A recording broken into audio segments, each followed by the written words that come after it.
It is Monday, June 12th, 2023. This is another edition of Baseball Today. That is my man, Trevor Plouffe. I am Chris Rose, producer Dan along for the ride as well. Boy, you're this is what, 3 straight shows, 3 different cities for you. I have a mobile office, so we're okay. I got all my stuff set up. I actually was trying to do this thing where I have my laptop here and I have the TV above me right here, and I was going to put everyone on the screen, but I just can't figure it out. So Yeah.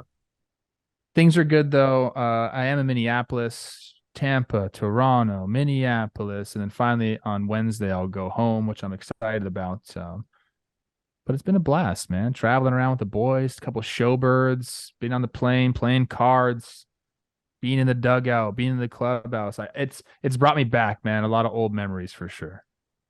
Good. I'm happy for you. I'm excited for you. Wearing a Pirates hat, tip of the cap to 2 different people, starting with Andrew McCutchen, becomes the 5th active player with 2,000 hits. It was awesome to see yesterday. His wife, his 3 kids. It's the reason he re-signed in Pittsburgh. He said, I wanted my kids to see where it all started, where this magical run did. So awesome for him as the Pirates are back in first place. But a real tip of the cap this weekend. I believe her first name is Janny Morales. She is the woman that saved a life in Tampa Bay on Friday night. There was somebody who went into cardiac arrest. She is a former ultrasound technician, went to the game. Her husband surprised her with tickets. She noticed that this man was in distress, and she literally saved his life. She did 3 sets of 30 CPR. Do you know how hard that is? I've talked to plenty of doctors who are like, listen, your chances of saving somebody, even if you know CPR, are so slim. This woman saved a life over the weekend, and she deserves way more than a tip of the cap, but I just want to shout her out on this show. That gives me chills to think about it. So, get a surprise tickets from your husband, end up being in the right place, right time. That's serendipitous to say the least. That's amazing. So yeah, absolutely. Salute, tip of the cap, everything. My goodness. Yep. All right, let's start talking a little baseball because it was another crazy weekend. The Halos, they're running hot as they head into first place Texas tonight for a 4-game series. Neto's been phenomenal, had his first multi-homer game yesterday. They took a series from Seattle. But what's the bigger deal right now? The offensive tear that Shohei has been on, or the trouble that he continues to have on the mound, and you couple that with the offensive struggles of one Mike Trout?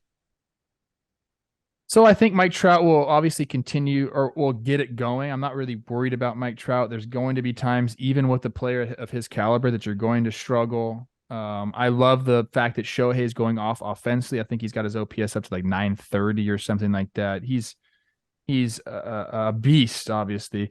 But the one thing that concerns me with Shohei is the pitching lines. Even though some of the numbers are all right, he leads the league in hits per 9 at 5.3. He's just walking. He's so erratic. It's not that he's only walking people. He leads the league in wild pitches and hit by pitches. It just kind of, and I don't know if that comes from like the extended like checks on like the grip or anything like that, or if it's just him being erratic. I mean, he's been that way in the past, but overall, like the pitching numbers still aren't bad. I'm not really worried about any of this stuff. I'm happy he's going off offensively, but I know that some of the lines on his games haven't been great.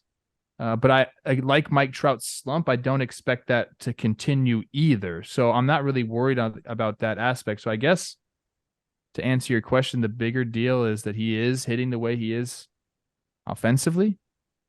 He's been going off and seemingly carrying the team at points. But lucky for the Angels, it hasn't been all him. We had Mickey Moniak had some big hits in this series, and you mentioned Zach Neto, and they've had some supplemental pieces doing it. Rendon's back. It's nice. I'm actually not worried about the Angels at all. I'm excited for them and what the future of the season holds.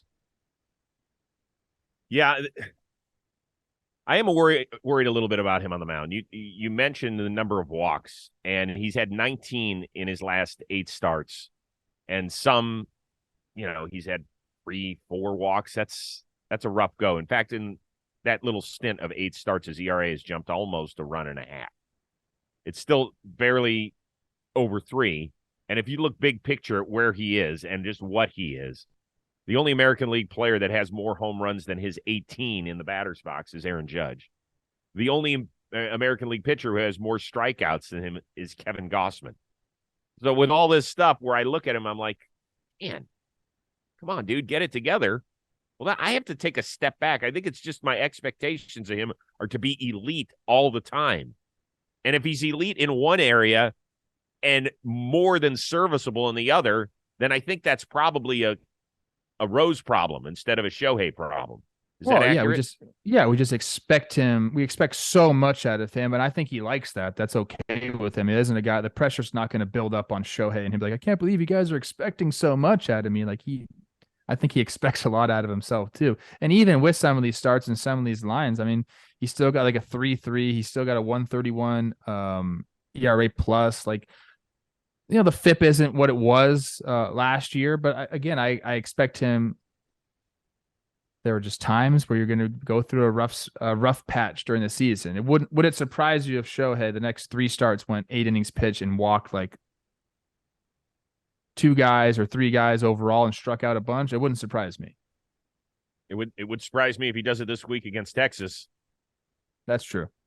It wouldn't surprise me though. You'd just be like, oh, okay. Would. Okay. No, that offense is awesome. By the way, real quickly, Trout did snap an 0 for 14 slide yesterday with a big base hit.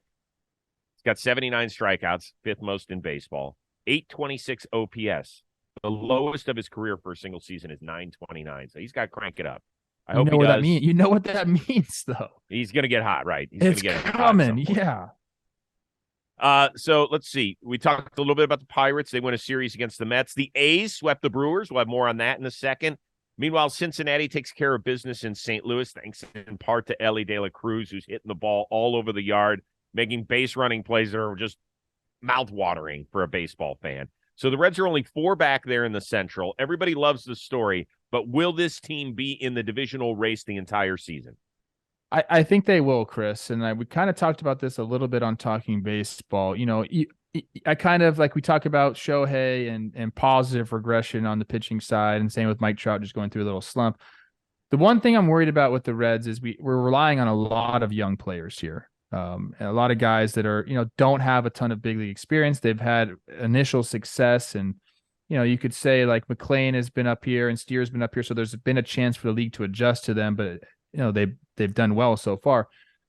I'm worried about a little bit of regression on that end, but maybe they could prove me wrong. I think the one thing I worry about with the Reds, and now they're in the division to, be in the race, and I don't know what they are in the wild card. They're only maybe like 2 games back of a wild card. If we check that out, I think I have it up here, right here, actually. But for them, it is the starting pitching still. Now, with the bullpen, the way they've been able to throw the ball this year, you don't have to have a bunch of really good starters going deep into games, but you like Hunter Green to start going deeper into games. They got Andrew Abbott to come up, and he's been good. But again, he's a young guy, so do you expect him to throw shutouts every game? Obviously not. Ben Lively's been a nice surprise for them, but he's more of like a back of the rotation type of guy. So if they can figure out how to get enough innings out of their starters, I think the offense, even though I mentioned a little bit of regression coming, I think they'll be able to go because it has been dispersed. It's a longer lineup of guys. There's enough guys there to do it. You hope that, they don't all regress at the same time. So I think the offense will be okay. I think the bullpen's been great. The starting pitching to me is where, we're going to have to look and see, well, is this team going to be able to stay in the race all season long? And if they get that starting pitching, if they get enough length, I think they will be. Yeah, because the bullpen's actually been pretty good, right? Diaz has been phenomenal there on the back end. Farmer, Gabo, Sims, all really good. Really good. It comes down to this pitching. It really does. Like, Hunter Green can't be a flip-flop every time. He's got to be great 80% of the time, right? If he has 6 starts in a month, in 5 of them, I need him to really keep us in the game. Because as fun as this offense is, at some point, it's not going to put 6 runs on the board, 7 runs on the board. Here's the thing. You asked about the wild card. They're 3 back in the wild card. But the teams that are ahead of them, San Francisco, Philly, San Diego, and they're tied with the Mets.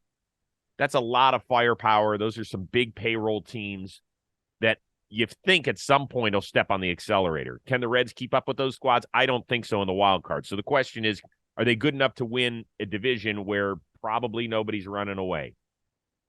And I still think that's I think an amazing year for the Reds would be to get close to 80 wins and to be in contention where games September 15th still means something for them mathematically. That's what I would say.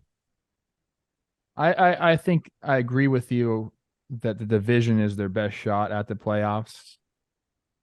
Pittsburgh's leading it right now. Milwaukee has been abysmal offensively. Again, I mentioned their on-base percentage on Talking Baseball. I think it's like the 5th worst in baseball. It's what we always talk about, the Marlins. And hey, could we just get some offense? And they've actually been doing that. That's why they've been winning series. We got to be saying that about the Brewers now. Like, can we get some offense going to support this pitching staff? And they have been able to do it. So the Reds, yeah, I mean, look, they're 4 games back in the division behind the Pirates, 3 games behind the Brewers. St. Louis is just stuck in a rut, dude. I don't know. I think they just dug maybe too big of a hole. I'm curious to see what they do at the trade deadline, but I like this Reds team and the way they're playing, the energy, all that's amazing. I think we both just agree, like the starting pitching has to be better. Right. And there are people who have been comparing them a little bit to my Guardians team from a year ago, right? Young, not in the sense that their offense is way, way more advanced than the Guardians' offense was, but Cleveland's pitching was eons better than Cincinnati's pitching. And that's why Cleveland was able to take off in September. I'm just saying that at some point, with this many innings under young arms that you're relying on in September when you really have to be able to crank it up a notch, I don't foresee it. I think it'd be fun. I love watching this team. They're a ton of energy. Like, could you imagine what was going on in Adam Wainwright's mind yesterday as he was trying to beat Ellie De La Cruz to the bag on a ball that was hit to the first baseman? He's like, dude, I just caught a first pitch from my kid who's like barely younger than Ellie De La Cruz. And now I got to race this kid to a bag? Come on. No, it's been so fun to watch those guys play ball. The energy there is palpable. It's awesome. Yep, really good. So I think we're both in the same boat that we think it's a long shot for them, but you never know. I will deal in facts. Today's episode is sponsored by SeatGeek. If you have no idea what it is, they're the ticketing app that makes buying tickets super simple. With over 28 million downloads, SeatGeek is the #1 rated ticketing app. So what I need you to do right now is head on over to your phone, App Store, download SeatGeek, and off you go. Why? Because there are more than 70,000 events every single day available on SeatGeek. That includes not only sporting events, but concerts, festivals, and oh so much more. And here's the thing. They love you. They just don't say, hey, use our app, we'll get our dough, we're good. They care about you. They want you to have the experience of a lifetime. So when you're on the app, look for the green dot. They rate every seat available. Green is good, red, bad. And every ticket is backed by a buyer guarantee, and SeatGeek is the only site that lets you return tickets ahead of time of the event with swaps for future dates. And we got the hookup here at John Boy Media. You use the code word today, you get $20 off your first purchase at SeatGeek. That is $20 off your first purchase with the promo code today. So click on the link in the description, download the app, go have some fun, get Plouffe a ticket. After he's been home for a few weeks, he'll meet you anywhere in the country for that Taylor Swift concert because he's been dying to go.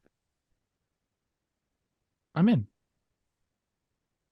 Did you see that people have been wearing adult diapers to Taylor Swift concerts because they don't want to miss a song?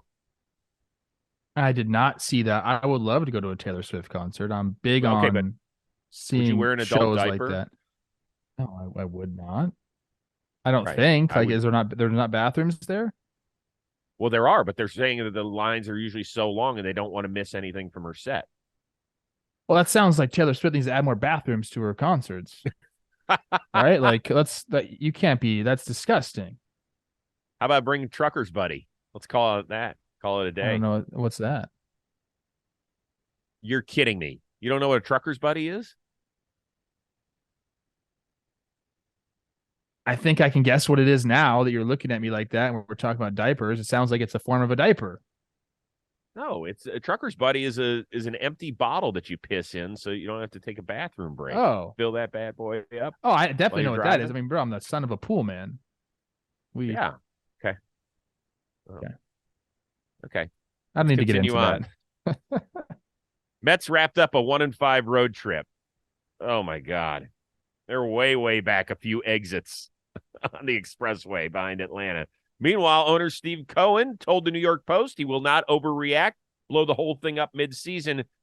Cohen admitted that that might show fans, quote, oh, he really cares. He's one of us. But the reality is it's not going to solve our problems. I think in some ways it can be demotivating.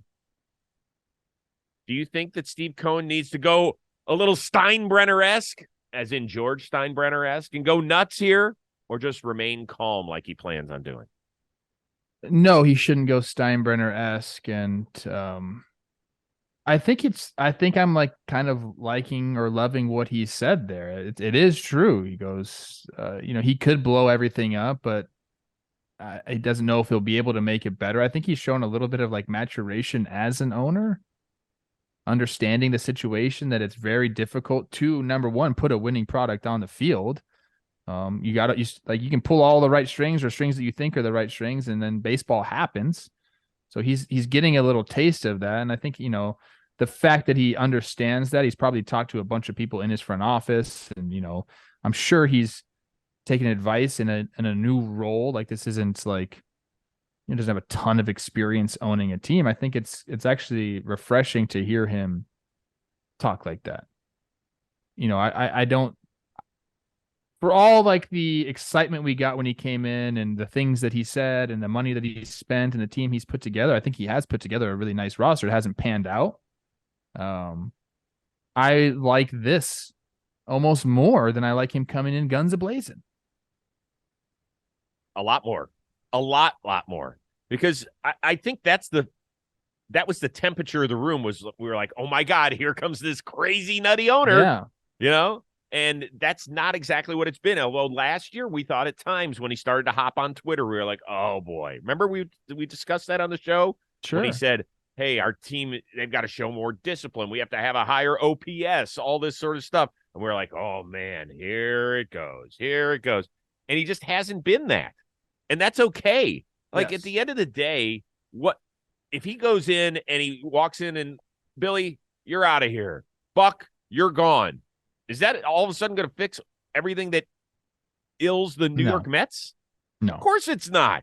I mean, basically the guys they've got there have got to perform better.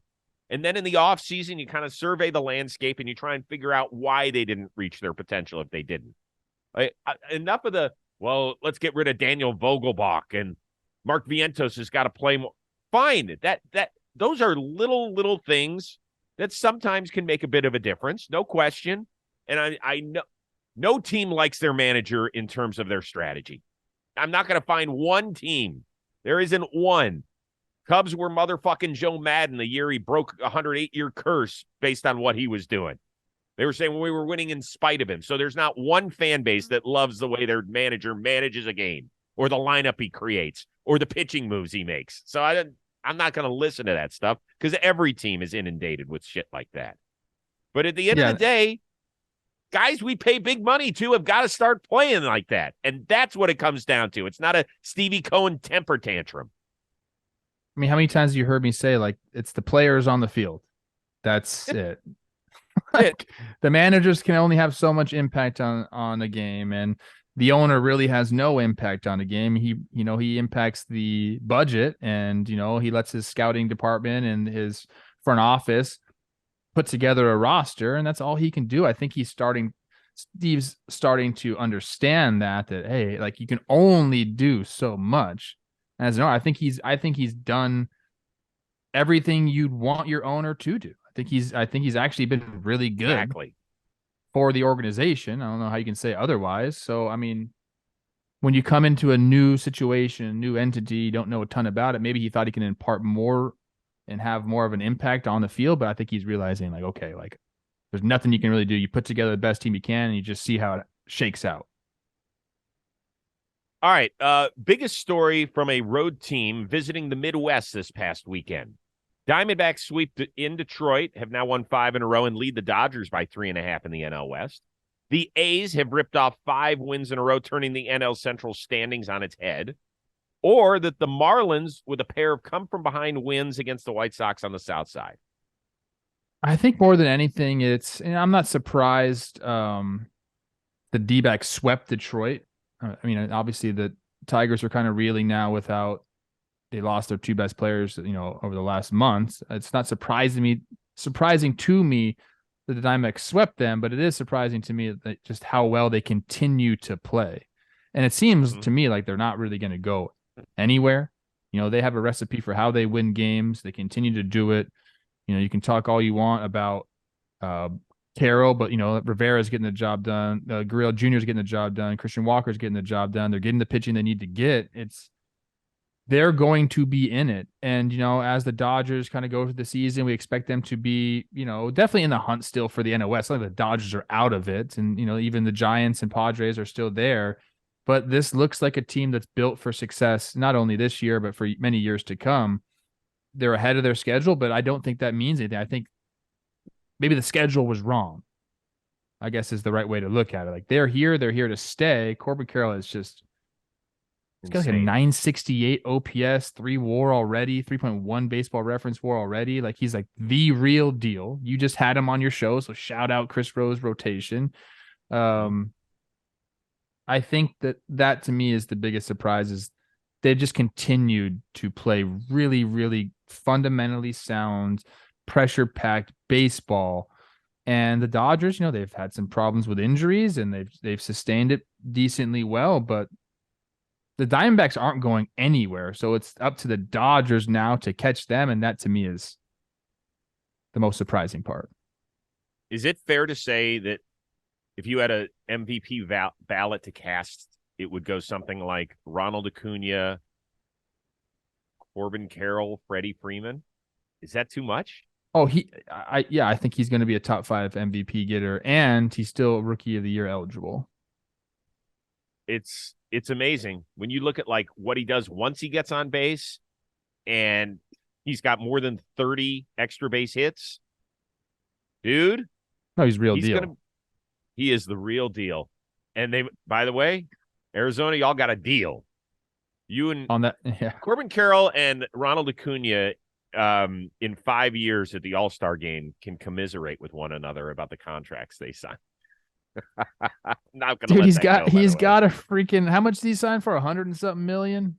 Yeah, it can max out. He wanted incentives put in that deal so that he got more based on how well he did. We spent a lot of time talking about his contract. I want to go look it up again. I think it was for I think it's like 130-ish, 9 years, 130, and then it can get. That's what it can max out at. 154, I think, is what it maxes out at. Something like that. Oh my gosh, he's making 1.6 this year. Pretty good deal. Although, let's remember, the kid's 22. I have a kid that's 22. He is making 1.6, but there aren't that many zeros behind it. After, yeah. Marlins. Boy, I've been shitting on you for a while. I watched Saturday's comeback and I watched Sunday's comeback. Good for you. Yeah. 17-5 in 1-run games. That is the highest winning percentage of 1-run games since 1900. I don't know if it can continue. At some point, that's going to flip. But that was awesome. They also had their league-high 20th come-from-behind victory. 20. 5 of their last 7 games, they have had comeback wins. Off to their best start in 19 years. Jorge Soler, speaking of 19, 19 homers. That's awesome. You've been asking for it. I have. Now, they still don't score a ton of runs. They don't. Like, Saturday, they were getting shut out. Joe Kelly comes on to try and close it out, and he blows the doors open. But that ability to not be mesmerized or overwhelmed by the late-inning moments, that can go a long way in meaningful games in September, can it? Oh, of course. Still 26 overall in runs, so it's kind of been sporadic in the way they've been scoring. Yep. But You're right. The one-run games are important. I think the one-run games are important, and the come-from-behind games are obviously important as well. But you learn to play in those close games, and yeah, it takes you understand how to handle pressure. Yep. And hopefully, and Um. they're hoping they're going to have some pressure come Oh yeah. September. Yeah. Particularly with that pitching, I think they could be around. We'll see. And I do want to give a little shout out to Oakland. Good for you. 5 wins in a row in the same season for the first time since 2021. Your reward is going home for 4-game series with the Tampa Bay Rays. Yes. But we'll be talking a lot about Oakland tomorrow because they have a kind of a special day that's going on up there. It's the reverse boycott. So we'll be talking about that on Tuesday's show. Finally, speaking of the Bay Area, we're going to venture off the major league path and hit the super regionals in college baseball because something fascinating happened Sunday night in Palo Alto. Stanford and Texas, 2 of the more decorated college baseball programs over the years, are fighting it out in the super regional. Best of 3. Texas took game 1. Game 2, Stanford winning handily late as they get to an 8-3 lead. Their starting pitcher, Quinn Matthews, left-hander, 23-year-old senior, takes the mound with about 135 pitches in the ninth. So 135, nobody throws that in the majors. Well, he throws 21. He finishes with 156 pitches. Is this a big story or no big deal? It depends, I guess, who you ask. If it's me, I'm asking you. You're talking about a senior, trying to get his team to the College World Series, having them advance in a 3-game set. I don't think it's that big of a deal. Like, let the guy pitch. If he's feeling good, he's a top 150 prospect. He's a top 150 prospect, which means rounds 4, 5, whatever. Okay. What does the coach owe him and his family? I mean, we're going to get into a much deeper topic if you want to, because I don't know where like the 100 pitch count came from. Guys for years threw that many pitches. I mean, I talked to Bert Blyleven so much about this, and he has to take on it because he's done that probably 50 times in his career. I don't know where this all came from. Now, I think if you're a guy that throws very hard and you're putting crazy amounts of stress on your arm because you throw 100 miles an hour, yeah, probably 150 pitches, probably not good for you. If you're a guy that doesn't do that and is built up and feels good, and maybe, I have no problem with it. I don't. Because I don't know where that number came from, the 100 pitch count. I don't know where that came from. People still get injured all the time that are on pitch counts all the time.